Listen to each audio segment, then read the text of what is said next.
You're listening to the Faith and Other Oddities podcast, brought to you by the Raven Creek Social Club, where we talk about faith and other oddities. For questions, comments, or to be part of the conversation, join us on Facebook, Twitter, and Instagram, where you can find us at Raven Creek SC. Now for your hosts, Emily Dixon and Nathan Underwood.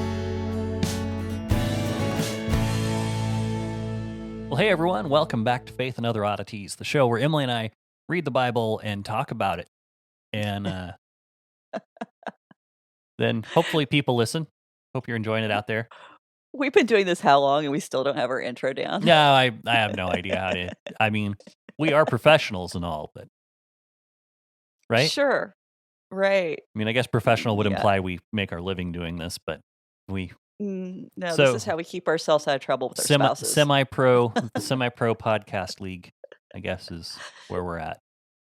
Yeah, I actually saw a meme that Joshua Sherman's wife posted, and it's like, any topic I'm that I love and unsuspecting people, and it was coffee cup pouring a lot into a little bitty thing, and I'm like, Mhm. yeah, yeah. So this is how we keep our spouses from being overwhelmed with all of this. So, No, I mean, Mickey really enjoys it when we get a chance to, when she and I actually get a chance to talk. I mean, there's not a lot of fine, rub it in. I'm just saying there's not a lot of open space in our sound landscape here at the house, as it were. It's pretty full. Yeah, with the children and everything. With two children. Yeah, we've got gosh, how are 6 and 8 right now? So they're talky. they are quite chatty. They're great, but They have intelligent conversations. They are not like the kids that you just like, can you please be quiet? And I know you aren't supposed to admit that you feel that way about kids ever, but I don't have those conversations with your kids. So no, they're pretty good, and they there's a lot of singing in our house too, so that fills up a lot of the space. Yeah, you might imagine there's music in our house everywhere. So. Yeah, so if you ever on the phone with Nathan, one of the things you're going to hear in the background is the guitar. And evidently with me, you're going to hear the puppy who is... Apparently. One moment. So, yeah. What's he doing now? Evidently it's time to go outside, so we're going to let him outside. And fortunately, you're right there by the back door. So it works. Yeah, in a minute he's going to bark for me to let him back in. So, okay. Well, hey, I'm not even gonna cut that. We're just gonna leave it in. So, it's life. Yeah, that's life. And the other part of our life is apparently talking about the Bible. So let's get back to that. Okay, so we're in 2 Samuel still. We're still in chapter 21. We're going to just draw this out as much as possible. But we had just finished up. We were talking last week about Rizpah. She was the mother of 5 of these children who were killed. I'm sorry, was it 5 or 2?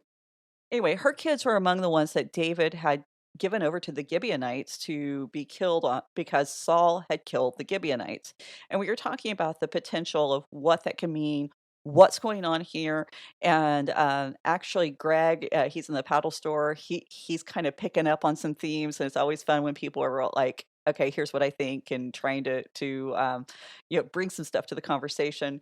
And I had to don't steal my thunder. But anyway, so we have smart listeners. I mean, let's just be honest. We've got some really great people who ask really good questions, and I could make a list by one. Yeah, and they do a good job of keeping us in line too.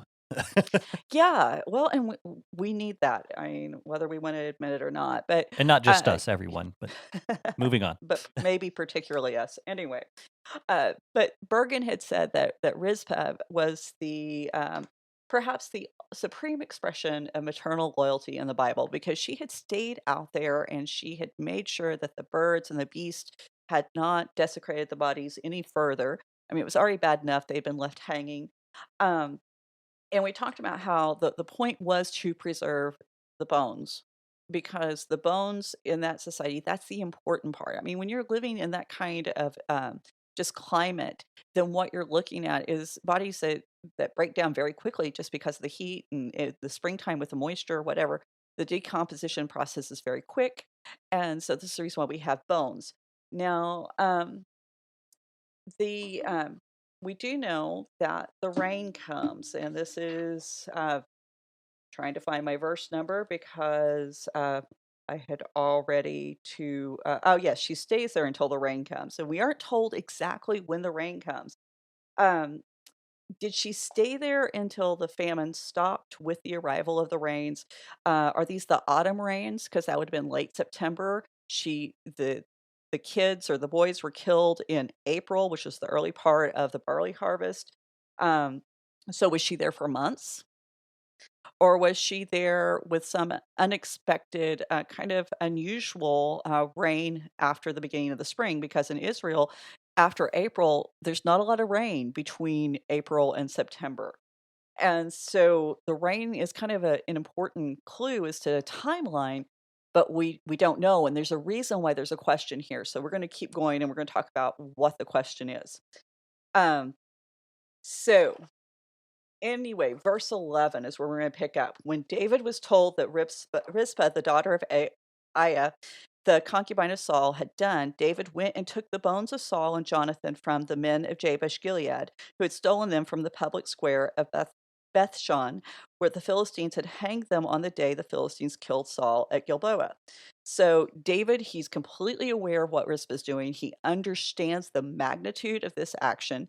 He realizes what a risk she's taking by being out there. And this moves him. He decides now is something to be done. And, he's touched by the dedication and devotion she has for her sons and even her step grandsons or half grandsons. And, maybe he remembers his time in Saul's court. There's a good chance that Rizpah may have actually been there. David might have known this woman. And I think sometimes we forget that there are those connections in place. This is not just somebody random stepping onto the scene. This is somebody who was part of David's daily life for a number of years. Or, even if she wasn't directly connected to David, she would have been in those circles. Mhm. And so he would have been aware of her. Um, but what David decides to do here is really weird because he goes and gets Saul and Jonathan's bones.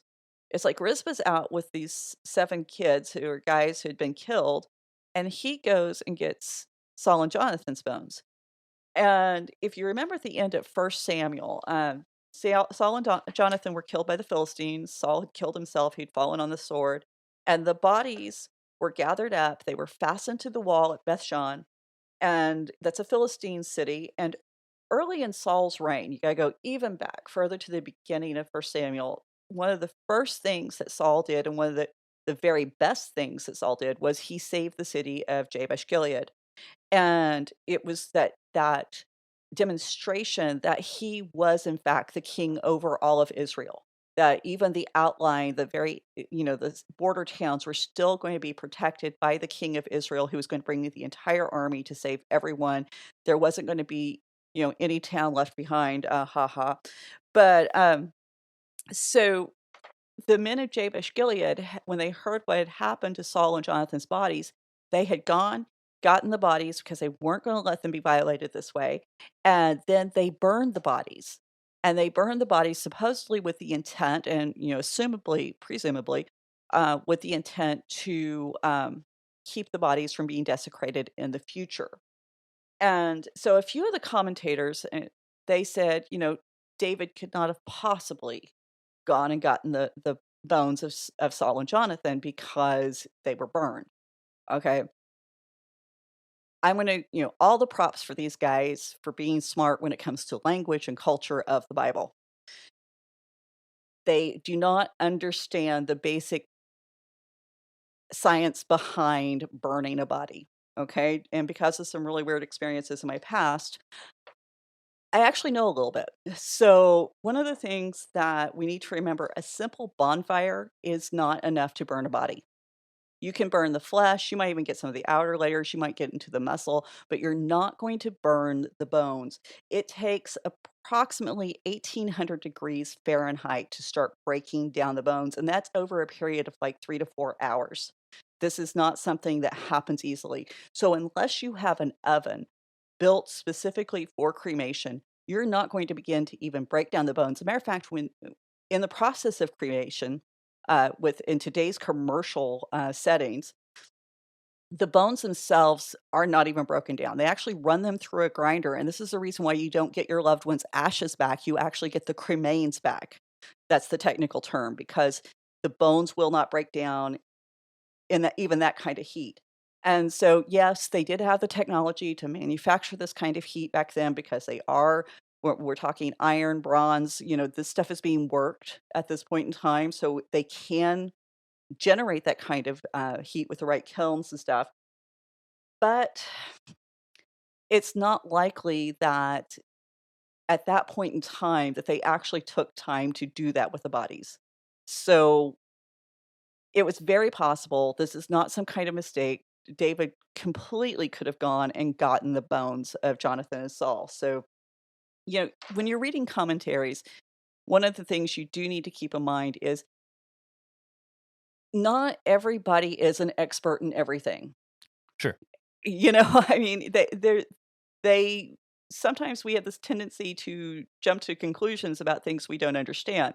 And these guys, they're smart. I'm not saying they're not. I don't want to take away from what they do know. But, evidently they had not had any kind of experience with this sort of thing. And so we you want to kind of sometimes step back even from your most trusted commentators and double check some of the information if it's not necessarily in their field of expertise, especially. So David chooses this time to move them. We're in verse 14. And it says, and they buried the bones of Saul and his son Jonathan in the land of Zelah and in the tomb of Kish, his father. And they did all that the king commanded. And after that, God responded to the plea for the land. So Zamora says presumably the bones of the 7 young men that were killed were also buried in the family tomb. It almost has to mean that if it's going to have any connection to the original story. And so the problem with this story is on the surface, it makes almost no sense. And one of the really bad habits that I found Bible readers fall into, especially if you have that commitment to the Bible being completely true and accurate, is you'll read something like this and you'll go, okay, that's what happened. And I think sometimes it's really good to step back from the story itself and to actually look at it as if you don't have any vested interest in the story being true or correct, and to actually read it as if it's something completely foreign. If you read this as a newspaper story, what would you say about this? What are the pieces of the puzzle you'd be looking at, and how would you be trying to put it together? Because, first of all, we have this 3-year famine, and I just kind of want to recap. We have this 3-year famine, and we're not told specifically why or when this happened in David's reign. We have God citing Saul's violence against Gibeonites without any kind of clarification. And we aren't told, when this happened in Saul's reign. Yeah. What was the event? Well, and I do have a question. I do have a question about Mhm. that. I'm curious because we were talking about like David's guilt. Because I was curious about that. Is there a question? Is there a possibility that maybe David was involved in that campaign? If it happened before, no. Yes. If it was no, then no. If Okay. it happened after that, then no. So, but that's the problem. We don't have any indication of when this happened. Like I said, Zamora suggests that happens before David takes the throne. Um, I don't know. And there's this is where we have to look at what is it trying to communicate. And I think what we're having to look at, this is not necessarily trying to tell us a historical event. It's using a historical event to tell us a Hmm. theological event. Right. And so there is some theology here, and we're going to see some more of it as we get into chapter 24 and look how this story works off of that end story and the chiasm. Remember, this is part of a chiasm, and this is our beginning, and then we're going to look at the end. And so we got to bring those two stories together. And there's actually 2 more stories that play into how we need to understand this. So we're going to have to do some jumping back into Israel's history even further to understand exactly what's going on here. Right. And, so we're going to be talking about this for a while, which, these are the things that make me happy. We're also not told, was it correct for David to choose which one of Saul's descendants to have killed? There's some issues with this, because if you look at the Gemara, you look at the Talmud, and you look at how this is put forward, choosing someone to be killed is kind of a big no. You don't do it unless you have a specific reason to enforce a death penalty. Hmm. And so even like if you are told, there's an invader, and they have, one of the great things about the Talmud is they give you all these examples. If there's an invader coming to your city and they say, okay, well, if you give us 4 men to kill, if they don't specify which 4 men and why, then you aren't supposed to give them anyone. Because the point is, you don't get to choose. Now, if they came in and said, hey, we want these 4 men and this is why, now there's some gray area, and that's where the debate really gets hot, is do we actually allow, these specific 4 men to be turned over? Because if you don't, then they're dead anyway, and you're dead too, so is it better to save your life and go ahead and sacrifice the life that's going to be lost? One moment, we have a puppy. Yeah, well, and I mean, there's again just a ton of questions, and I think it's interesting because it talks about David went to inquire before the Lord about why there was a famine. Then he says there was blood guilt, and then it says, and then David went to talk to the Gibeonites. Yeah. And it's like, well, shouldn't you have kept talking to God about maybe what to do? Well, and that's the problem. I mean, okay, so often, and we're going to see how this becomes an issue later on in the story, we're only given the pieces of the conversation the writer thinks we need to have. Sure. And there's this general assumption that you kind of know the story, you kind of know the background. And so I thought we had a puppy earlier. We didn't. Now he's here. Okay. But yeah, so that's a good point too, but I am very trying. Welcome to my world. Yeah. Hector. Just had to go and get a dog. I know. But it does seem kind of like once David found out like what the problem was, he went asking the wrong source for the solution. Yeah, but at the same time, this is what I think really tips it over, because if God had said, hey, David, no, don't do this, we'd have an issue. But at the end of the story, God sends rain. Yeah. Well, it says specifically, even more important than the rain, it says that he responded to the pleas for the land. And so there's this really interesting thing where God is responding to what's going on, because the rain, was the rain judgment? Because if it's in the barley harvest, then it's at the wrong point in time. The barley harvest, you don't want rain. As a matter of fact, earlier in 1 Samuel, when Samuel was having a standoff with the people, he called down rain during, I believe it was the wheat harvest, to show judgment. Mhm. So rain can be a judgment if it is at the wrong time. And so there's a possibility that the rain, and if you look at the wording, it actually connects back to the 7th plague in Egypt. You have some of the same wording there. There's this idea, and that was the 7th plague, by the way, was the hail with the fire and the rain. And so it's the same words there. And so there's a possibility that this isn't just a rain, this is an angry rain. And so that may have been the judgment for this action. Yeah. That kind of gets downplayed. But then when David does respect the bodies properly, now God responds to the pleas of the land. And that is a good point, because I have seen some various harvests ruined here in Oklahoma because there's so much rain they just can't get to it. Well, how often have we been hauling hay, and you see the thunderstorm clouds over the horizon, and you're just doing everything to get it off the field just before. get it in the barn as quick as you can. Yeah. Yeah. Hey, I have Lucky we weren't killed. I have a question for you. Is the puppy by chance playing around at the bottom of your Oh, table? he's chewing on the leg. Because I can. Stop. It's coming through your microphone. So if anyone's been Okay. hearing, hopefully I can get some of that out in post. But I've been hearing it like in my headphones.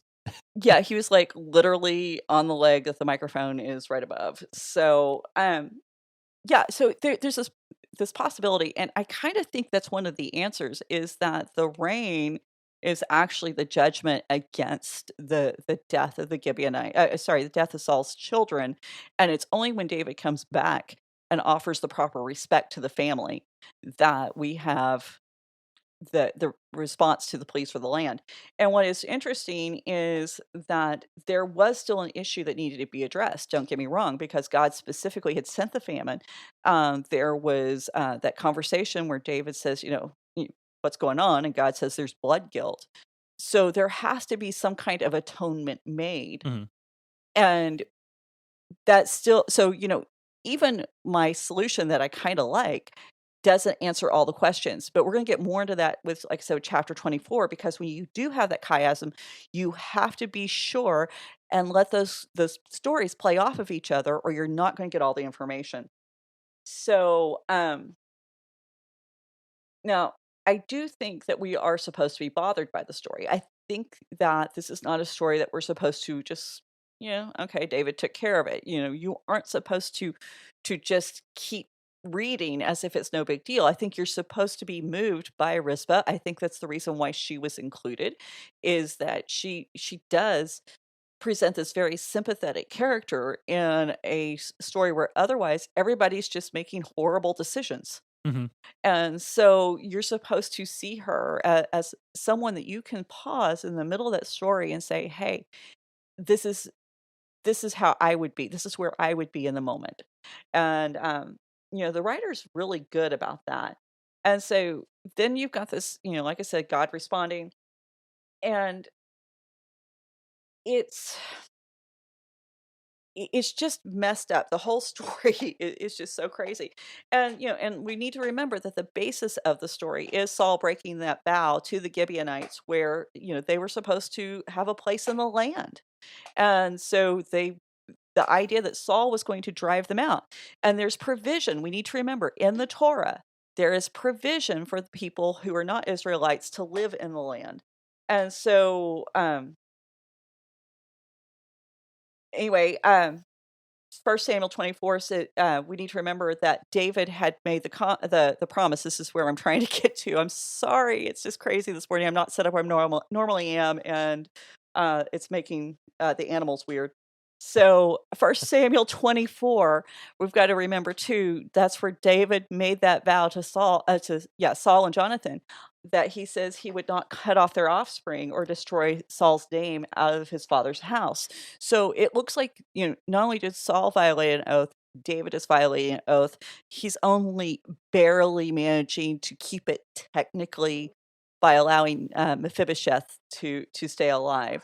Right. And, and this is the reason why Brueggemann and a few other commentators, but particularly Brueggemann, says that David is using this as an excuse to clean house, basically, and to get rid of anybody who might accidentally have a claim to the throne. Any potential heirs are just being removed.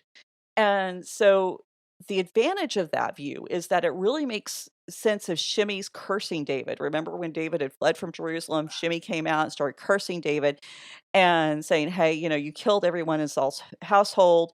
And up till that point in the book of Samuel, we had no evidence that David had killed anyone in Saul's household. And so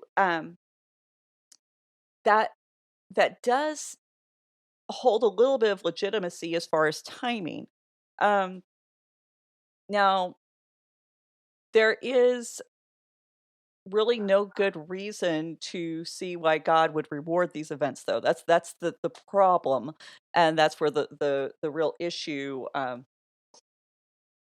the issue for this whole scenario comes in. So, anyway, since it is part of a chiasm, let's go ahead and go over to chapter 24.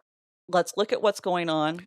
Let me let the other dog in. Well, another question I had too, and I don't know, I don't know if I just tuned out at some point if you've mentioned this before, but is there any tie that we know of back to Abraham keeping the birds off of the animals? Not that I'm aware of. Although it would seem that there might be something there, and I may need to look that up while we go through the next bit of the story because I hadn't thought about that Because honestly. that was one of the So, things, because you tied it back to David, keeping the bears and lions and mhm. other critters away. But that Abraham, that's what I thought of when you said she kept the birds of the air away from them. And that is a really good tie-in because it does those are kinda 2 unique times within scripture, you don't find that very often. I can't think of any other events where that happens, so I would need to go back and research that, and I will try to remember to do that because, that could provide some interesting insights. And that's the thing, not every rabbit trail you go down is going to make sense. Not all of them are going to pan out and give you any great insight, but I think you've got to be willing to take the journey. And me, I'm always ready to look for a potential rabbit trail wherever I can find it. Yeah, and So, and we're and we're okay being wrong. It's happened many times. I mean, just a couple. we're just we're not okay staying wrong. That's Right. the key. There you go. There you go. So, okay, we're going to pick up in chapter 24. This is verse 1. It says, "Again, the anger of the Lord was kindled against Israel, and he incited David against them, saying, 'Go number Israel and Judah.'" Okay, so two things to note because this is a popular story. This is one of those stories that Bible critics love to pull out because it's told twice. We have it here in 1 Samuel 24, we have it again in 1 Chronicles 21, and they're not the same. Okay, let's just be honest, they're not the same. We're gonna talk about the differences. But, because it is a popular story, and it's one of those stories that does get tossed around a lot, people think they know it, okay? I thought I knew it. The first thing we need to note is it starts out with the word "again." So God is mad at Israel again.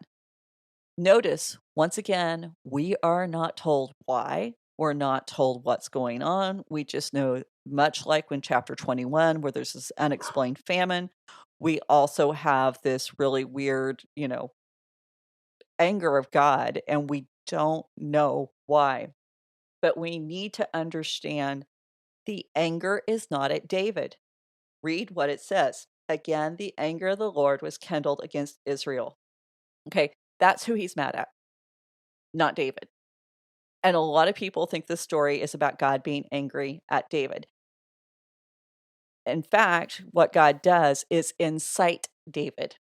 And so God is the one who stirs David up to make this move. Okay. Now, this is the problem. Our first problem here is in First Chronicles. It says, "Then Satan stood against Israel and incited David to number Israel." Now, there is this whole movement out there that will go, "Aha, that shows you that God and Satan are the same." And okay, that's crap. Okay. And let's just get that. One of those good theological terms. Right, right. Well, it's actually toned down from the technical one, but I didn't want to, blow people's mind. So now we've got several things going on here. Let's just begin with the fact that Chronicles is a political document. Chronicles is designed to get the people in exile to look back with nostalgia and longing for the golden years of Israel. The design is to make you want to be a part of David's kingdom. And so almost everything the chronicler writes is positive about David, okay? Mhm. So that's our first thing we need to remember. The chronicler leaves out those things like, David and Bathsheba, Uriah's death, because those don't look so good.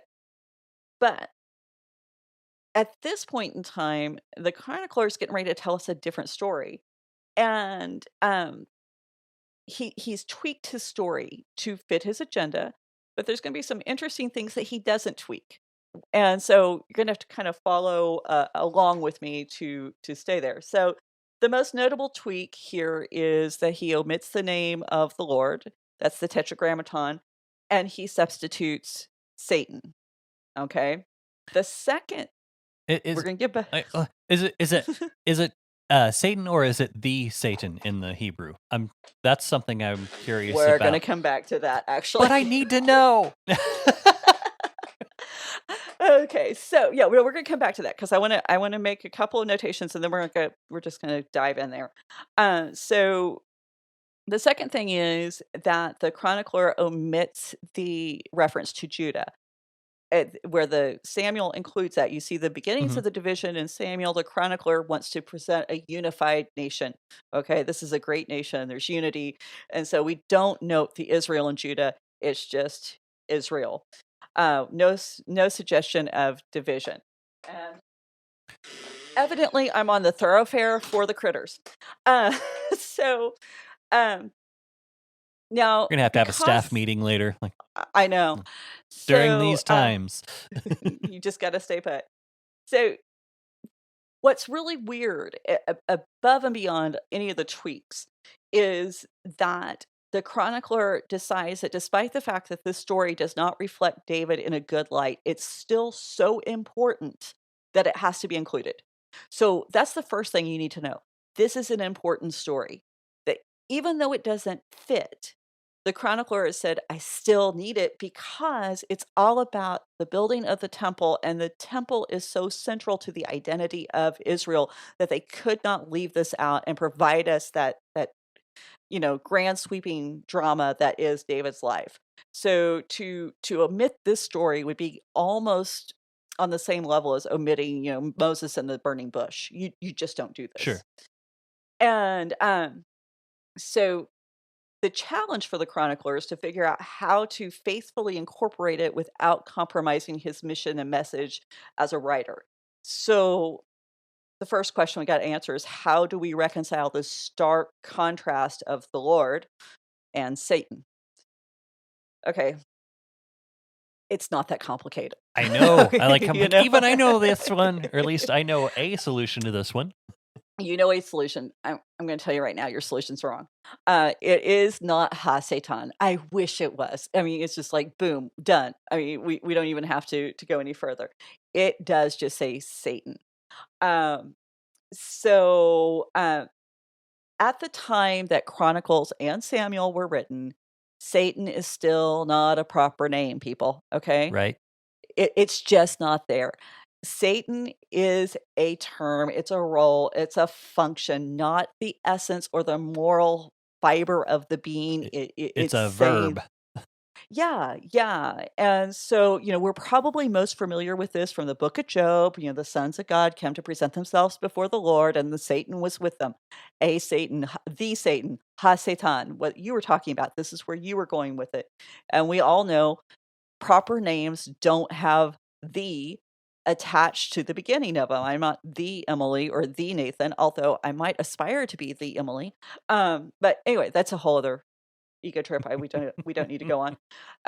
But he is among the sons of God. He's part of the divine council. If we're talking about the wicked, evil adversary of God, then what's he doing in heaven? I mean, you've got a whole lot of theological hoops and twisting and things that would melt your brain if you're honest. Well, and if you want to put, I know. I was actually thinking about that the other day. I'm like, that to deny this, the whole to like completely just leave out the whole divine council worldview, to make it like the condemned evil Satan, like the divine rebel character, to make it that character in Job brings up way more theological problems than just the simple solution of, hey, you know what? Other people exist in the spiritual world. It's right. It's not just humans and God and a couple angels that sit around singing all the time.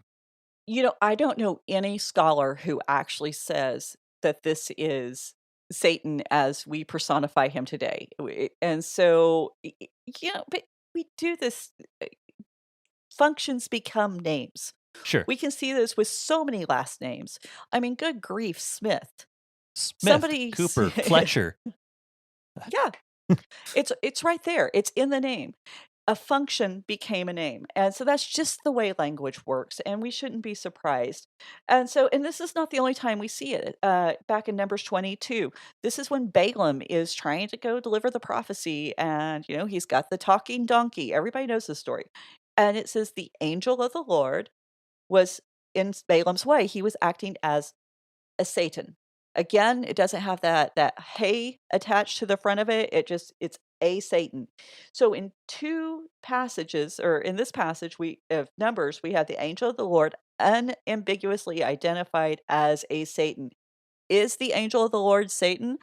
No, that's crazy theology. Don't even go there. Okay. But he has the ability to oppose. Yes, because Satan just means adversary, or accuser. And so the angel of the Lord has the ability to stand up and be an adversary to those who are not doing what God wants them to do. Hey, it's that simple. And so what is the Lord in Samuel, or the Satan in Chronicles, doing? Opposing the people. Why? Because God's mad at them again. So he's acting as an adversary to people who are not following his plan. And so another aspect of this to keep in mind is that this is a story of judgment. Okay? The people had done something that made God mad. We know what happened. So we went through Judges. We went through Judges together. And what happens when Israel gets out of line? God raises up an adversary, some kind of enemy, some kind of power to bring judgment and discipline to the nation. Mhm. So this is what's going on here. And this makes complete sense. And when we remember, this isn't a judgment against David. That's not where we began. This is a judgment against the nation. Now it's not some outsider coming in. This is God saying part of the function as a king is to make sure that the people stay in line. So if we pay really close attention to the wording, he incited David against Israel and Judah, or just Israel. So it is the same wording that we find back in Judges. And so again, this is not, oh no, my theology's ruined and God is Satan and the angel of the Lord is Satan. This is God saying, hey, you know what? You get out of line. I get to act like a dad because that's who I am. Right. It's that simple. So, Right. And not using the actual vocabulary and not using the actual understanding of Satan as a function, it really Mhm. lends itself to a lot of really bad theology in general. I mean, think of the popular the popular theology right now is that Satan runs hell. Yeah.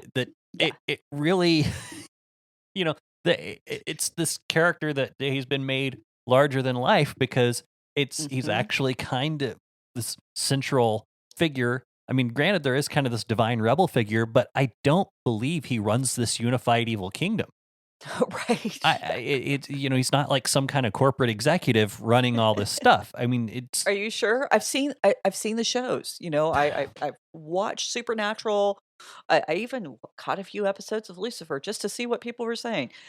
And the way we've caricaturized Satan yes, exactly. is very, oh my gosh, it's so messed up. This guy did not win anything. Yes, he's evil. Yes, he's smart. Yes, he's intelligent. Let's be honest about that.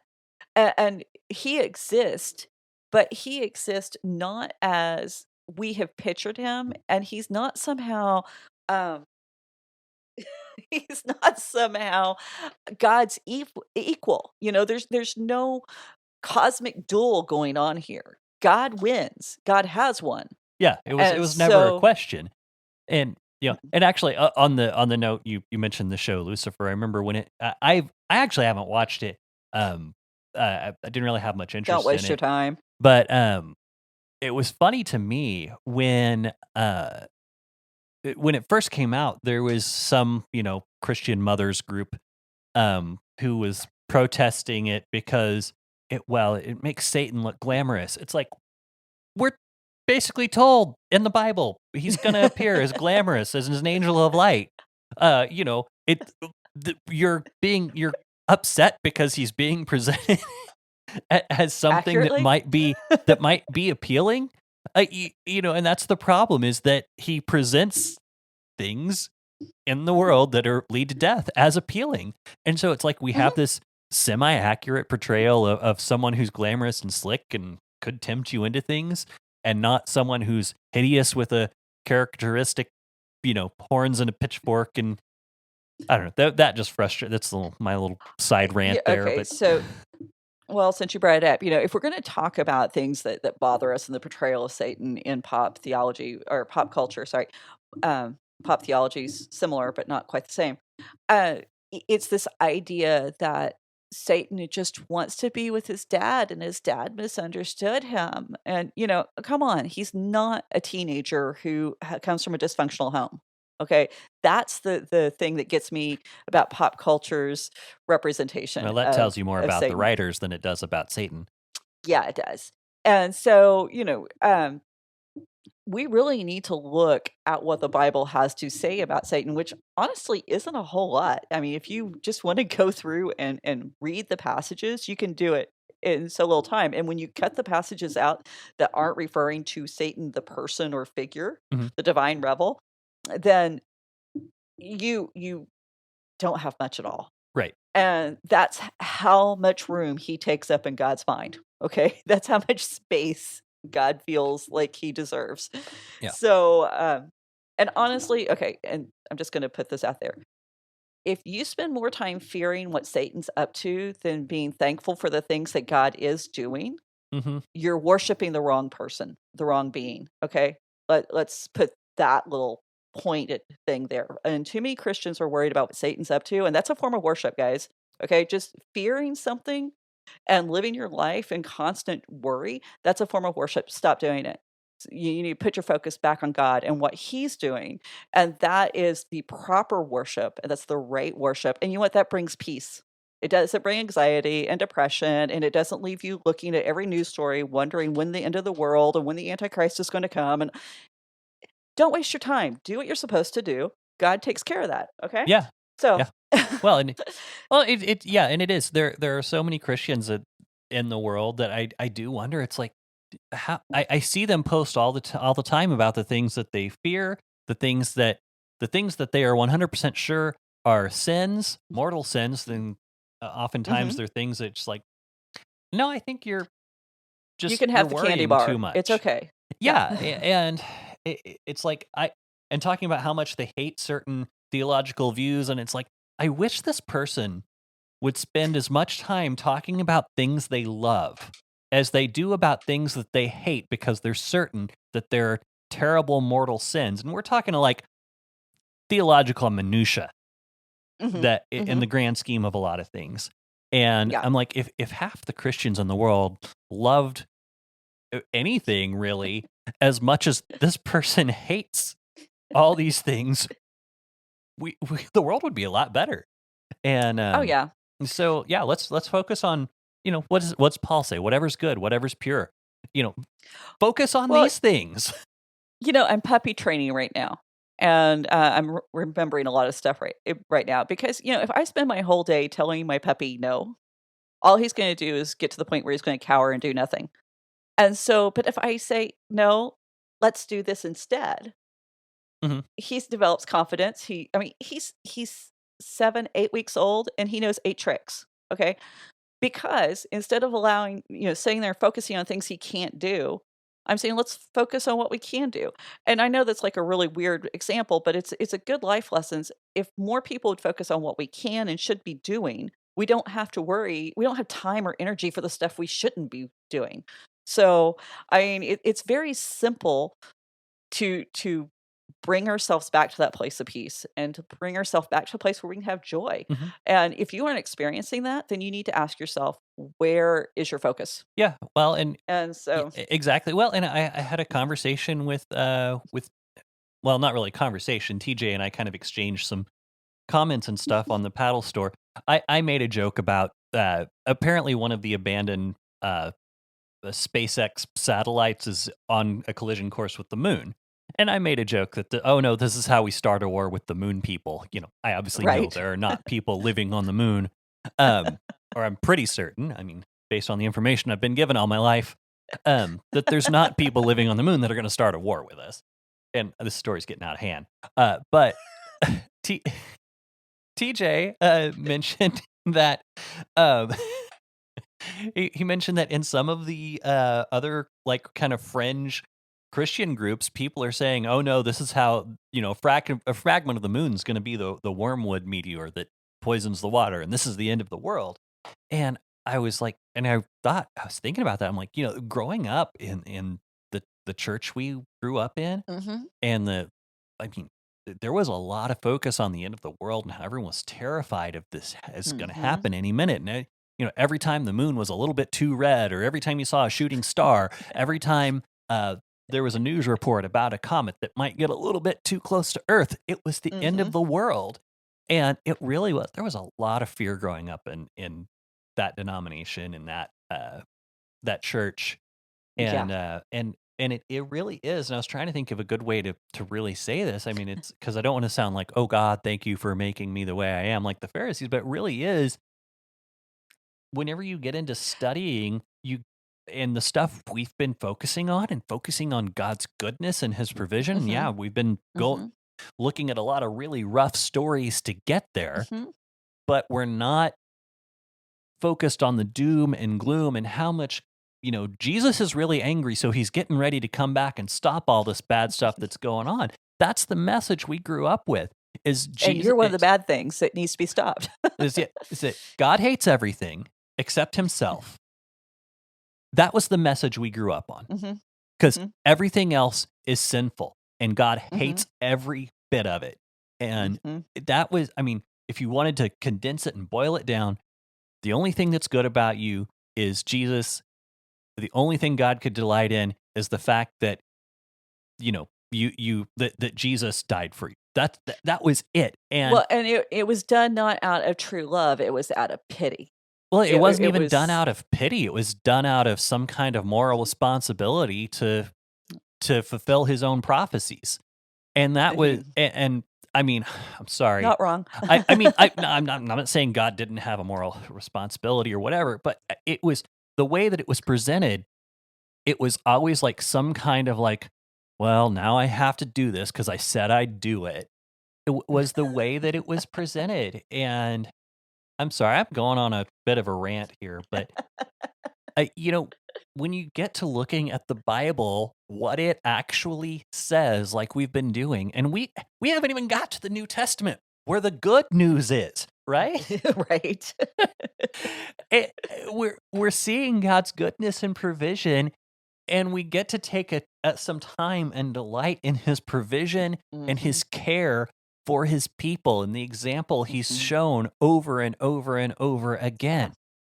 And yeah, it's freeing. You get to stop living in this crazy fear that Jesus is coming back and He's mad at everybody for everything because of something that's not your fault, because it's all your fault at the same time. And Mm-hmm. you'd better hope that when you prayed that prayer, you meant it. Or that you were one of the ones who's going to have a response to that prayer, because there's a possibility you weren't there. Anyway, we're going to come back to verse 2. I'm sorry, I went on a bit of a rant there, but I feel like that's important that we understand God loves people. And that's the Well, reason He came. It wasn't because He was so mad at everything. right. Um, Right. Well, and I really, if this is something that you kind of grew up with that mindset, really check out Carmen Iam's book. I always forget the title of it. I believe it's bearing God's name or bearing the name Yes. or something of that nature. Yes. So Carmen Iams, but then also check out Joshua Sherman's Tending Our Nets. You know, those are some really good stuff. He just did some stuff on, we're created in the image of God. You Mhm. get that little piece of the puzzle, that changes everything. Mhm. And then the other thing too, since I mentioned the Joshua Sherman's Tending Our Nets podcast, also Doug Overmeyer and Tim have done a really cool episode on asking giant questions. So that's just like not related, but check it out. Yeah, I haven't So got a chance to listen to that one yet. it's Tim and Doug. It's always good. I'm sure So it is. It just wasn't yet. Actually, 2 days ago, I was like, oh, I'm all caught up on all the Raven Creek stuff. I've listened to all of it. And I know there's more episodes coming out, but now it's like, okay, well, now I guess I'm back in. start all over again. Yep. Okay, so verse 2. Okay, now that we've gone everywhere and everybody's like, get back to the Bible. Well, I know. I'm So sorry. That whole topic is just, it's something I have some strong emotions about that, as you might believe. Mhm. No, I think a lot of us who grew up in that environment, and there's a lot of us who did grow up in that environment, kind of feel the same way. So verse 2, so the king said to Joab, the commander of the army. By the way, that commander of the army is kind of unique to this section of Samuel. This is not what we have seen before, the way that Joab being referred to. So another reason we think this is a different writer. Anyway, to the commander of the army who was with him, go throughout all the tribes of Israel from Dan to Beersheba and number the people, that I may know the number of the people. So David, once again, he turns to Joab. Joab says, still his right hand man. From Dan to Beersheba, from the most northern parts of Israel to the most southern point. Matter of fact, there was a bus line, I'm told. I haven't made it to Israel yet. But a bus line that was one of their slogans was, we go from Dan to Beersheba. So the idea that it encompasses the entire uh, All of the Israel. yeah. Is that what you're trying to say? And then that's pretty much, yes, thank you. So then we have another kind of tenuous link to Joab, because remember the Satan in not Joab, sorry, tenuous link to Job, because we They're couldn't, very similar yeah. names. So, Satan was going around throughout the land. That was his job. And so now David is sending Joab out into the land to go throughout the land. And we aren't told why David wants this number. What's the logical reason? Yes, God incited him, but what did David perceive as the specific reason? There is a clue in verse 9, and it says that Joab, when he brings back his number, he brings back the number of valiant men who drew the sword. So there's a possibility David's actually numbering the people with the idea of going to war, because the fact that women and children are not included in this number kind of makes that very suspect. Why do we need this? Um, so the idea that he might be amassing an army for some kind of battle makes sense given verse 9, even though in this verse we aren't given any specifics. Um, the problem with this throughout the book of Samuel and even through the book of Judges is this idea that big armies are always problematic. It's the small armies where God shines through and shows that he is on Israel's side. He's fighting on their behalf. You don't want large armies, because large armies actually are presented as a sign of a lack of faith.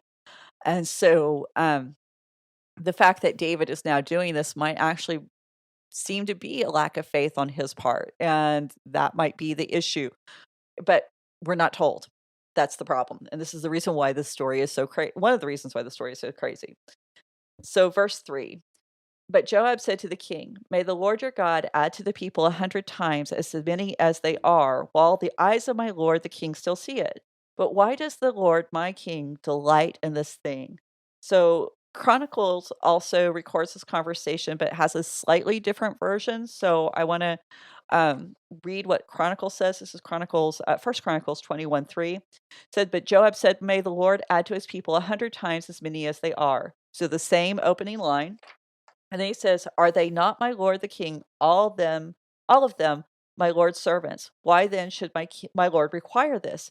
Why should it be a cause of guilt for Israel? So the chroniclers has Joab being a little bit more pointed. He is the voice of reason in both stories, but there's just that little bit more, hey, this is going to bring guilt, a little bit more straightforward and blunt in Chronicles instead of Samuel. And the word for in Samuel, where he says, why does my Lord delight in such a thing? It has that connotation of both delight and desire. You desire it because it's delightful. And the Hebrew just kind of put both those concepts into one word. So you can find different translations of that. Uh, but this is more than a strategic payoff. Sorry, a strategic move on David's part. There's some kind of emotional payoff in this moment for David, because he's not just doing it because he wants it or sees it as necessary. He's delighting in it. He's desiring it. And Joab, of course, he's going to be the guy who sees right through any kind of justification or reasoning on David's part and say, I really see what's going on here, because that's who Joab is. He's always the guy who says, I see what's behind what you're doing, and I'm going to call you on it every time. Except for that unfortunate incident with Uriah. So, Which now, he still kind of called him out on it yeah, after the but it was fact. kind of after the fact. It's kind of this backhanded slap. Now critics like to use, again, this discrepancy to prove that, hey, oh, this is why you can't trust the Bible. But is there really a contradiction here? That's my question, because think about when you're recounting a conversation you had with somebody from work, and you're telling your spouse that evening. Do you give them every little bit of information, or you just tell them, what's important and pertinent to your Mhm. situation, what's going on with them? And then say you recount that same conversation to your boss. Are you going to tell them the same parts of that conversation that you told your spouse, or are there going to be some differences? I mean, we do this. This is humanity. This is how we communicate. We transmit relevant information to people who are interested as they need it. Yeah, Unless we're just a big bore, and in that right. Well, case, well, and it's like I love Heiser's like his take on this. I think I can't remember if he said he wrote a blog entry on it or what, but basically he broke down the criteria by which a lot of the critics of the Bible want want them to want people to use in order to disprove it. Mhm. And he goes, by the time you do the rundown, it's like you cannot prove to me that you got married. Right. You can't tell me that your wedding happened. It's Mhm. one of those things. Uh, by the time you actually put it all together. And that's the thing. I mean, a lot of these, discrepancies and, oh, the Bible contradicts itself. Well, it's only if you want to take humanity out of the equation. Right. And the Bible clearly says humanity is a major piece of the equation.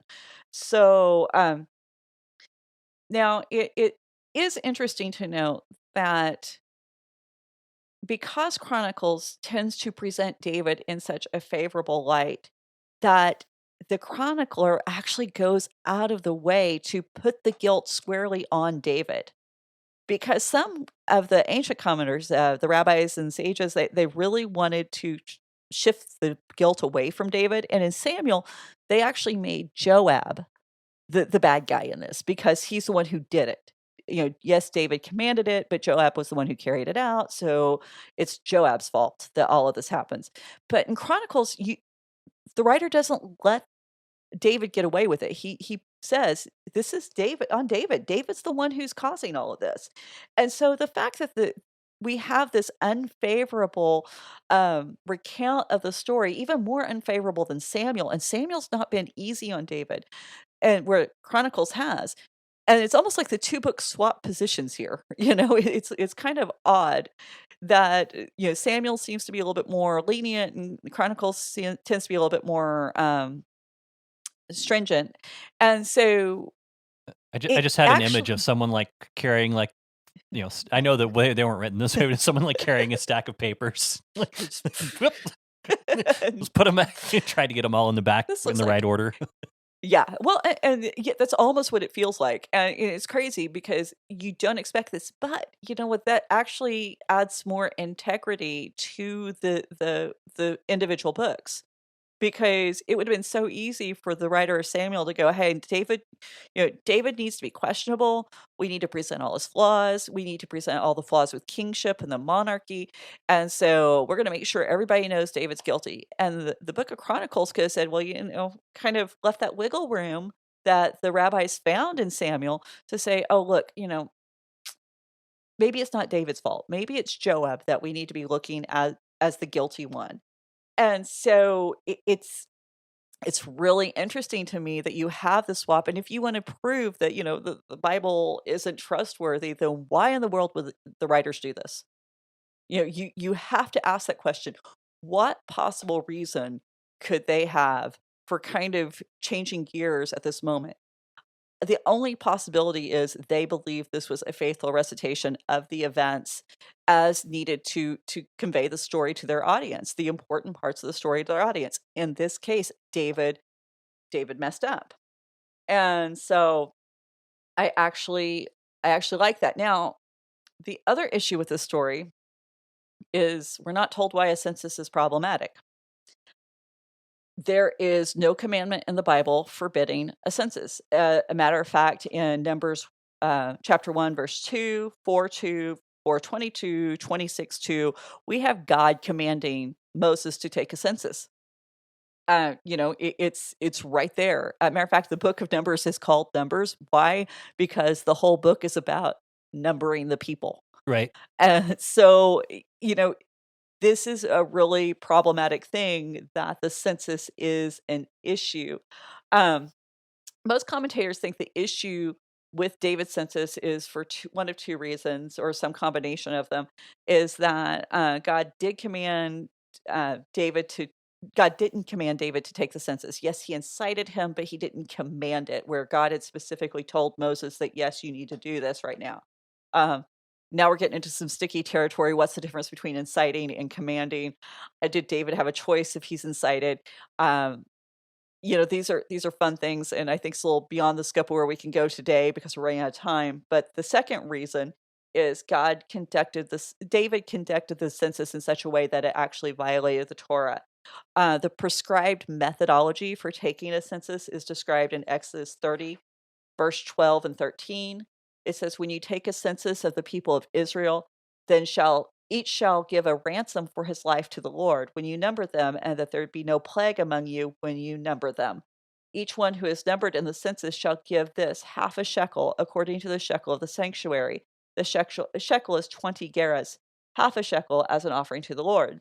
So this idea that when you take a census, the people bring a half shekel, and then you count the shekels, or the half shekels. You don't actually count the people themselves. And the Talmud explains that because when you count the people themselves, then you're actually claiming the people themselves as yours. If you're just counting money, then there's this kind of level of once removed distance between the people and the leadership. And so there's no undue claim of leadership on the people because the people don't belong to leadership, they belong to God. And so it's kind of one of those objects lessons is how they see it. They might be reading into it, but there might be actually something behind that. And in neither Samuel nor Chronicles do we have any mention of this half shekel. And so it could be that the problem is David neglected to do the census in the correct manner. And this is what brings a plague upon the people. Because we're going to find out later that what happens is the people are going to experience Deborah or pestilence, which pestilence is used interchangeably in Exodus for plague. So it's plague and pestilence are two different words in the Hebrew, but they are used as synonyms. Okay. And so, yeah, so it's really there's a lot of questions again, and we're going to leave a lot of questions within this, and we're going to kind of finish going through the story, just kind of give you an idea what's up ahead. We're going to finish going through the story. Then we're going to go back and we're going to connect these stories together, 21 and 24. We're going to look at where they play off of each other. But we're also going to look at the two other stories that they play off of and bring all four stories in together. So you might need to, I don't know, get ready to draw your mental pictures or even make your timelines because keeping all those threads straight is going to be interesting. But I think it's worthwhile and I think it's beneficial because, like we were saying, the Old Testament really does. It shows us how God has gone out of his way time and time again to draw people into his plan of salvation, extend compassion, and say, if you want to be a part of this, here I am. This is where you find me. You find Mhm. me in Israel. You find me in this particular space. And if you want to be here, you can be a part of it. Yeah. And I think so often we don't see that. It's not taught in a lot of our, definitely not by Bible critics. And it's definitely overlooked a lot of times in a lot of our Christian circles. And so I think we need to reclaim the beauty of that. The fact that God is saying there is a space for everyone if you are willing to come and be a part of my community, and my community functions like this, and so you need to function like this too. Yep. It's not unreasonable, guys. It's really not. So anyway, we'll leave it there, and then we'll pick up and look at the rest of the story next week. It's going to take us a little bit to get through it. So Yeah. Like I say, there's a lot of interesting stuff in here, and hopefully everyone's following. And if you want to be part of the whatever conversation we got going on over here, hit us up on Raven Creek SC on all the social media. RavenCreekSC.com is where you can find the website with show notes on a lot of this stuff. Other shows brought to you by the Raven Creek family. And we got some new stuff coming out. Joe just announced he and his wife are going to be doing like a financial podcast, which is going to be pretty interesting. Go check out the trailer over there. It's called Open Wallet. So hopefully things are going in it, I guess. I hope. But yeah, it's always better when it goes in, I think, the wallet. But anyhow, that being said, everyone, go check that out. And in the meantime, be part of the conversation, and we'll see you next time. Bye. You've been listening to the Faith and Other Oddities podcast, a Raven Creek Social Club production. Don't forget to follow us on Facebook, Twitter, and Instagram. If you like what you've heard, please write us a review on iTunes or consider supporting us on patreon.com/RavenCreekSC. As always, thank you for listening, and don't forget to join us next week.